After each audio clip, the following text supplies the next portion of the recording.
Lambo a prachy, jen střelnej prach a paragrafy. Ať peklo nebo ráj, Plzeň je další v řadě. Ať slunce zapadá vždycky na západě.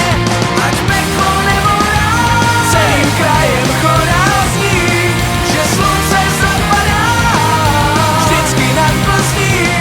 Tak nechej nebo ber, život není Lucifer.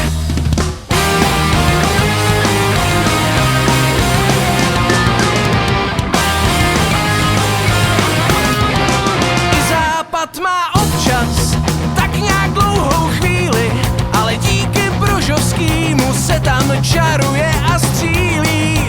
A když Plzeň nestačí a chceš, aby ti došly slova, pomůže Honza Slívka a Zuzka Strachotová. Dietrich budeš Merglová a Prim a nebo Klobasová. Všichni píšou pecku za peckou a zas a zas a znova. A když preferuješ předzemí, vesmír nebo říši s novou, vytasíme Frantu Kotletu a Týnu Sněgoňovou. Knížka je víc pecka, když není realistická, a tahle epocha je